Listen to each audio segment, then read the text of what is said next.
This project, put simply, is about the Bible. It begins with the realization that the Bible has had a remarkable career in world history.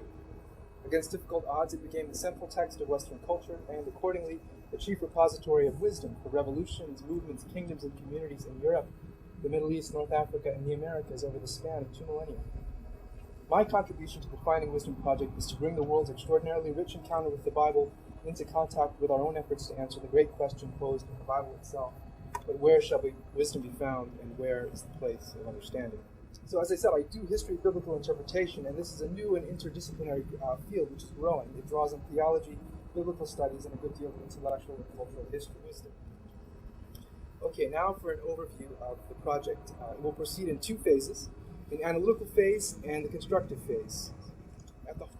My work in the history of interpretation has familiarized me with a number of groups which allow for fruitful and highly interesting juxtapositions. Each group consists of 2 or 3 communities that are contemporaneous or nearly so, but different from each other in significant ways. This will allow for meaningful historical contrasts and comparisons within each of the 5 epochs: ancient, early medieval, later medieval, early modern, and modern. Okay, case study number 1, ancient sectarians. Here we have 2 very different groups that were deeply engaged with the Bible. The response of one group in its reading of the Bible was to go to the desert and flee the world. The other group, the Alexandrian Jews, brought the Bible into the marketplace of ideas in the heart of the world's wealthiest and most cultured city. Okay, case study 2, medieval Jewish interpreters. In this pairing, we have one group that infused its long tradition with increased intellectual firepower. Another rejected the same tradition and clung to the Torah alone. Case study 3. This compares spiritual reading practices rooted in communal prayer to the scholastic interpretation that took shape in universities. Case study 4, Protestant Reconstructionists. In this pair, we have a group of intensely learned theocrats on the one hand and the worldly conflicted burghers of the Dutch Republic on the other.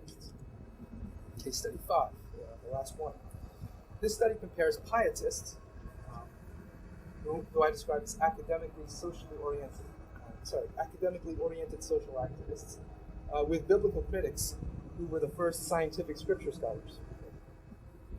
So these case studies permit the development of a typology of groups based on 3 criteria. The first is correlation. This is an internal criterion and concerns the degree of correlation between a group's aspirations on the one hand and its historical realizations on the other. Adaptation is a measure of the group's level of success in meeting discrete historical challenges in its own time. For example, those posed by military conflicts, political pressures, cultural diffusion, and economic realities. Thirdly, contribution concerns the extent to which the group gained new moral insights, developed new cultural practices, created social institutions, and made intellectual discoveries which serve the community beyond the group itself in constructive ways. So finally, the project includes a constructive phase in which I will harvest insights gained from the case studies and turn to contemporary questions. The stakes, I believe, in biblical interpretation are high. We know more about the background of the Bible and less about what it means than ever before.